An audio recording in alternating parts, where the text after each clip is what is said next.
Olá, eu sou a Diana Bencatel e este é o podcast da Conservação num Clique, um podcast dedicado à preservação de coleções. Desde sempre que tive uma grande paixão por tudo que é antigo. Comecei por estudar arqueologia e mais tarde tornei-me especialista em conservação de coleções. Já trabalhei nos mais diversos contextos e, por experiência própria, acredito que podemos fazer sempre algo mais para cuidar ainda melhor das nossas coleções, mesmo com recursos limitados.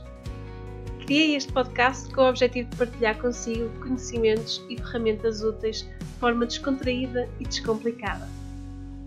Hoje vamos falar sobre como conseguir trabalhar na área do património, mesmo com as dificuldades que por vezes existem para conseguir trabalho nesta área. Se é o seu caso, ou seja, se tem interesse em ter uma carreira em alguma área relacionada com coleções, por exemplo, conservação, curadoria, digitalização, gestão de informação, o que for, mas não sabe por onde começar ou como superar alguns desafios, este episódio é para si.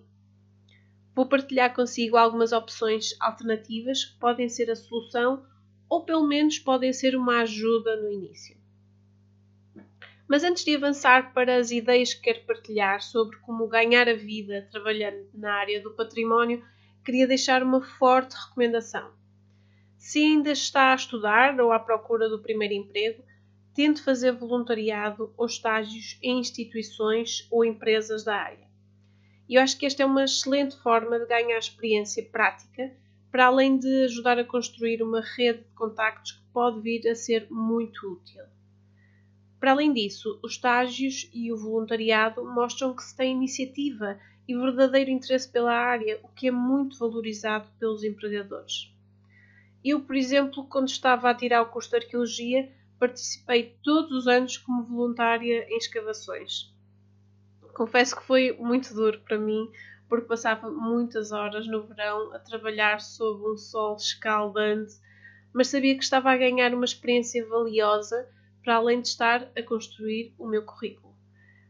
Depois desviei-me para a área da conservação e durante o mestrado fiz 2 estágios que foram decisivos para a minha formação. Estagiei num laboratório de conservação, num arquivo em Portugal, e estagiei no laboratório de Science Conservation do Victoria and Albert Museum, em Londres. Posso confessar que, enquanto estive em Londres, me sentia muito sozinha e assoberbada com o trabalho difícil que me confiaram no museu. Chorava todos os dias e tive de pedir ajuda ao meu irmão, que é engenheiro, para me ensinar a trabalhar com milhares de dados em Excel que eu tinha de analisar para depois dar informação aos designers sobre como é que era preciso proteger as peças da luz, a que altura tinham de pôr as cortinas das janelas, etc. Mas a verdade é que aprendi imenso num espaço de tempo relativamente curto e foi uma experiência que valorizo e me é útil até hoje, passados quase 15 anos. Portanto, penso que ficou clara a importância que dou à experiência que se ganha com estágios e com voluntariado. Agora vamos então falar sobre como ter um trabalho remunerado. Antes de falar sobre as alternativas, não queria deixar de falar primeiro da forma mais conhecida e clássica de entrar no mercado de trabalho e que eu também tentei: procurar um emprego normal, entre aspas, com um horário e um ordenado fixo, por exemplo, em museus, arquivos, bibliotecas, galerias de arte, empresas da área do património e até junto de colecionadores privados. Este é o caminho habitual e que funciona bem para muitas pessoas que de facto conseguem emprego na área que querem ou numa área próxima. Pela minha experiência, procurar emprego é um trabalho a tempo inteiro, porque é preciso estar atento aos concursos públicos e às ofertas de emprego que vão surgindo, pesquisar instituições e empresas para fazer candidaturas espontâneas e passar por todas as fases dos processos de recrutamento para que formos chamados. Para além disso, é muito importante preparar um currículo, um CV, que deve ser curto, com 2 ou no máximo 3 páginas, e que tenha apenas a informação essencial que o potencial recrutador possa valorizar, ou seja, aquilo que mostre as nossas competências e experiência relacionadas com o trabalho é que nos estamos a candidatar. Currículos longos não ajudam a ninguém. Portanto, é evitar pôr para lá palha que só vai fazer com que o recrutador passe aquele currículo à frente mais rapidamente, porque não tem tempo para estar a ler um testamento. Também pode ajudar se juntar uma carta de apresentação onde fale melhor sobre de que forma poderia acrescentar valor à organização que se está a candidatar. E esta também é uma boa oportunidade para, como eu costumo dizer, mostrar paixão pela instituição ou pela empresa e mostrar que conhece o trabalho que lá é feito e como adorava fazer parte da equipa. Se conseguir saber o nome da pessoa responsável pelo recrutamento e passado algum tempo lhe enviar um e-mail a perguntar se recebeu a sua candidatura e se tem alguma dúvida que possa esclarecer, ainda melhor. Com certeza terá pontos a seu favor, acredite. Eu lembro-me que quando participei num evento de recrutamento há uns bons anos, em que participei como candidata em 10 entrevistas de 5 minutos cada, com 10 empresas diferentes, até a cor do currículo adaptei de acordo com a cor característica de cada empresa. Estudei cada empresa ao detalhe para perceber se tinha um património que eu pudesse ajudar a conservar. Passados 4 meses, fui contratada por uma das empresas e sei de outras pessoas que participaram no mesmo evento de recrutamento, mas não fizeram todo aquele trabalho de namoro que eu fiz com as empresas e não foram contratadas por nenhuma. Portanto, este namoro pode fazer toda a diferença. Por outro lado, também posso dizer que me candidatei a dezenas de concursos públicos para todo o país, aqui em Portugal. Enviei currículos, cartas de apresentação, cartas de recomendação, fui a entrevistas, testes psicotécnicos, fui a terras onde nunca tinha ido e nunca fui selecionada. Se calhar era algo que não tinha de ser, pronto. Francamente, acho que tenho a vida que quero e estou melhor assim do que com um trabalho fixo das 9 às 5.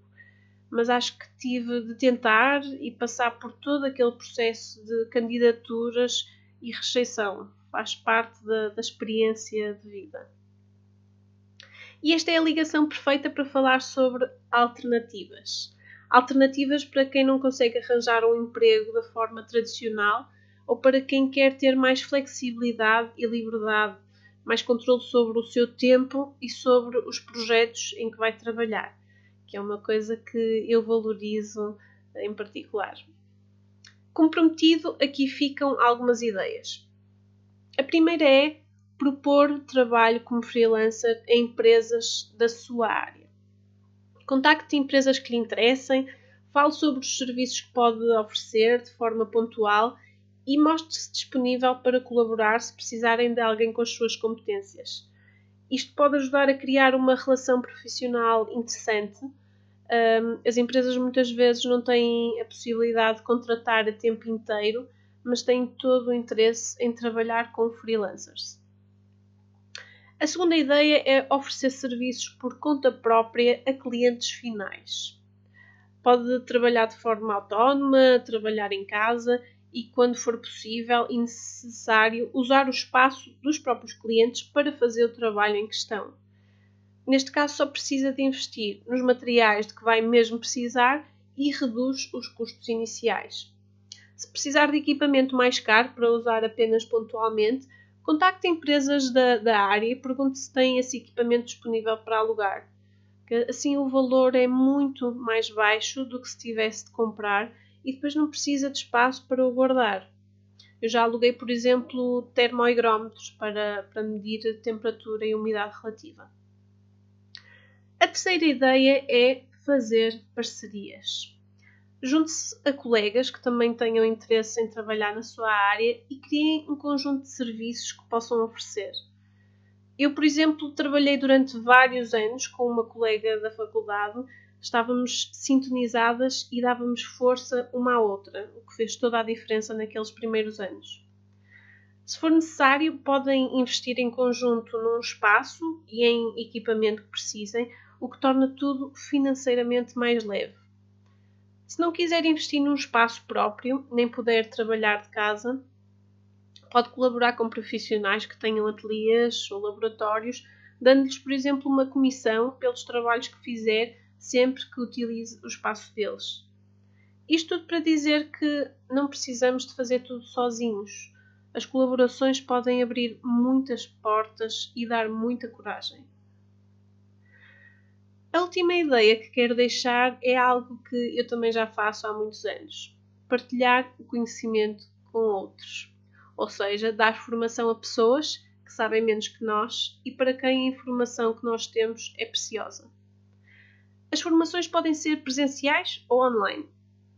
Quando eu dava workshops presenciais, o que fazia era propor a um museu, arquivo ou biblioteca dar formação no espaço deles, sem custos para mim, e em troca oferecia inscrições para colaboradores da instituição que quisessem participar nos workshops.